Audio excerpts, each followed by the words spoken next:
Setsima TV, l'actualité en temps réel dans la spontanéité et la rigueur. Setsima TV, xibaar yu wér te wóor. gannaaw nag nii lañ leen ko waxee soxna si nga xamante ni moom la ñu toogal nag bokkoon ci ñi nga xamante ni ñoo defoon accident ni ki démb ci oto boobu nga xam ne moo jóge woon màggal Kazu Rajab te 11 personnes ñàkkoon ci seen bakkan dañu koy nuyu rek bu ko defee ñu jaale ko ñi mu àndaloon waaye ma sawu ko ci li nga xamante ni moo dal ci seen kaw soxna si ñu ngi lay nuyu. waaw maa ngi leen di fay. waa di nuyu site yi fi teew yëpp. macha allah di leen sant bu baax. parce que nga nekk ci métit rek am ko compatir sa métit. doy na sant yàlla. waaw. d'accord tur bi naka la.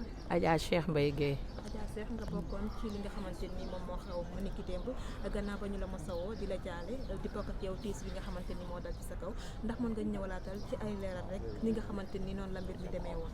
waaw man oto bi ñuy dem. man si laa duggoon. maa rappel car bi yëpp ba ñu dugg. maa joxe paas yi maa def yëpp. ñu ànd ñu dem nax si jàmm. oto bu neex daayira maam jaara la. suñu membre yaa ngi nii toog kii toog ci membre yi la bokk kii ci sama droite ci membre yi la bokk. waaw mais ñoom jotuñu woon dem yàlla def na man maa bokkoon si ñi dem. ñu dem egg si jàmm ñu def suñu ambiance si jàmm. ñu joxe suñu daayira doomu Serigne Fallou sëñ Ahmad Badiou ci jàmm. ñu berndee ñu def yëpp joxe suñuy addiya joxe lépp loo xam ni dañ koy dajale at ba at. man yàlla def na waruma si duggaat ndax démb dama doon ñaanal sama papa à Touba. ma jël sama place keneen ki ngeen jëm. te ki mu bokkal ndey ak baay gaañu ndey Batoor. moo jël place bi ma waroon toog. kon yàlla man def na oto bi ñu yóbbu. moo leen indiwaat mais dugguma si. mais yàlla def na ci laa duggoon si dem bi. yàlla def ñu ñàkk suñu membre daayira membre clé yëpp dem nañu. Mbacke Touré suñu jëwriñu daayira nga xam ne moo yor daayira bi man mii di wax ak yéen tudde na ma doom gaañu na suñu Baay Faalu daayira ñu koy wax càmbatu cuun ñu gën ko xam ci fàc cuun gaañu na rakam bu mbokkal ndey ak baay ndey Batoor gaañu na fii ñu toog nii di soxna Jóob di ku gëm daayira bi place sama ngi ngeen jàkkaarloo fii lay jaaye place sama nga ne la fii lay jaaye moom tamit yàlla def mu wàcc liggéey ku tudd Ndey Xaar Jaañ ak magam Sofi Jaañ gaañu na Ngoone Njaay gaañu na Ami Caam gaañu na macha allah Fature gaañu na ak des blessés graves blessé yi grave yi gaañu ak ku ñu wax Mbaba Sey fa la ngeen jóge sànq waa Sénégal jóge na fa sànq tantam mi ngi Thiès génnagul gravement blessé ki gaañu aussi doomam mi ngi Thiès gravement blessé wujjam mi ngi Xombol gravement blessé kon ñun suñu daayira ñëpp dem nañu mais nag ñu koy sant yàlla xam ni yàlla moo leen soxla jël leen ñun ñi fi des aussi du ngóora ñuy ñaan yàlla ñu yàgg leen a ñaanal. kon daal mën nañoo ne 11 personnes yëpp xaaj bi yëpp fii la ñëpp jógee benn nit rek moo xam ne xëy na dafa jël beneen place xàmmeewuma ko am nañu 12e personne sànq. am nañu 12e personne. il habite à l'unité 18. mooy 12e personne. ak des blessés graves. waaw accident bi man tôt le matin lañ ma woo. fi ma demoon sama kër rakk bi. mais ñemewuñ ma laajte ndax ñëpp foog nañ ni dama dugg ci oto bi. jot ma daal di may laajte ki tudd Khoudia Dieng. ma ni ànduma doomam moo ma woo ma ne ko ànduñu de xaaral ma woo ku nekk ci daayira bi. noonu ma toogaat tuuti maire Daba Cissé woo ma. ma ne ko lu xew Khoudia xanaa yaayam lan la lu xew. ndax yaayam daf feebaroon. mu ne ma dara coupé ci la ma Lamine Diop. fi ngeen jógee léegi woo daal di ma ni Cheikh Mbaye ma ni waaw mu ne ma xanaa duggoo ci daayira man de man ko lu xew ñëpp ak may woo wax ma mu daal di ne ma oto bi këpp na daayira ba dafa tiit ni ma moitié ba yëpp dee nañu après may coordonné ak ñoom à Diourbel ñu évacuer ñii à Diourbel les morts à Diourbel les blessés à Xombal les blessés graves à Thiès noonu la demee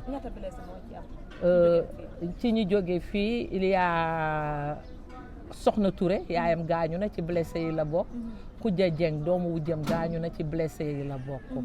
waaw Mati Ñang ki nga xam ne tamit dafa gaañu wujjam ci blessé yi la bokk mi ngi Diourbel. waaw ci ñun li ñu xam suñu daayira daal y a 3 blessés graves. waaw.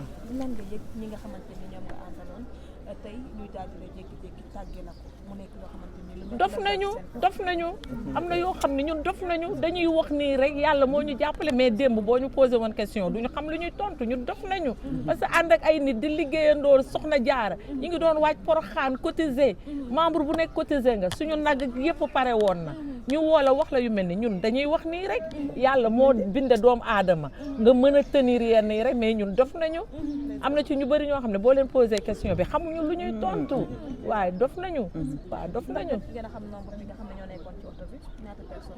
nit ñi bu dara amee wax ji dafay bëri mais man maa rappel car bi y avait 17 personnes car bi ku ko gis sax xam ne mënul def plus de 17 personnes maa ko fay maa encaissé xaalis bi maa ko fay ki gaañu sànq ngeen jóge fa mbabba am na benn instance sax parce que chef xawma cheikhu stéru fu la ñuy wax xawma lan dafa xaw a xat dem na bay wàcc ndax oto bi dafa xat ñu ne ko nombre lay jël 4 personnes ñooy nekk première rangée deuxième noonu ak kenn kiy nekk na le léegi yaa kii muy 18e bi mooy le chauffeur waaw mooy non 18e personne bi tax oto bi mooy nekk le chauffeur yaa ngi dégg benn chauffeur beneen bi deuxième chauffeur bi moom tamit gaañu na léegi sànq yaa ngi dégg foog naa sax moo ko def 12e personne waaw moo ko def 12e personne noonu la demee mais oto bi man maa ko rappel y avait 17 personnes waaw non retour de du ma wax lu ma wóorul mais aller bi xam naa ne oto bi 6 jours te oto bi mënul def beneen noonu oto bi non oto bi dafa daw ba dal ci benn njaganjaay bu paan waaw ñii nee nañ na dafa nelaw am na ñu ni dafa nelaw waaw chauffeur bi dafa doon nelaw waaw parce que ñun bi ñuy dem chauffeur bi am na instant boo xam ne mi ngi jóge ba Casamance xam nga loolu aussi c'est risqué bi ñu ñëwee ba Xombol wàcc am na instant boo xam ne station bi nekk entre Xombol ak xaw ma fan taxaw na fa man en personne maa ko jox ñaari mbuusu ndox mu wàcc oto bi mu taxaw sël mu man Cheikh Mbaye Gueye maa ko jox ba ma tooñ ki nga xam ni gaañu na Ndey Xaar man ko Ndey Xaar suñu chauffeur bi ba dafa gëmmentu mu tourné di ma reetaan ni ma ay Cheikh Mbaye man loolu laa foog de mi ngi noonu ban heure la accident bi ay 7 heures le matin waaw parce que ñun c'est la première fois ñu départ heure yooyu ñun suñu daayira dañ daan toog kii seede la ci ba ndékki ba pare mais boobu yàlla namoon na lii mënuñu si dara ay de Cissé ngi nii ci daayira bi la bokk ñun dañ daan toog ba ndékki ba pare ba toog ñii dem nii ñii dem nii ñi ci dugg sax presque daaw ñu def retour mais yàlla namoon na lii waaw jërëjëf merci beaucoup. Setsima TV, l'actualité en temps réel dans la spontanéité et la rigueur. Setsima TV, xibaar yu wér te wóor. Setsima TV, l'actualité en temps réel dans la spontanéité et la rigueur. Setsima TV, xibaar yu wér te wóor. Setsima TV, l'actualité en temps réel dans la spontanéité et la rigueur. Setsima TV, xibaar yu wér te wóor.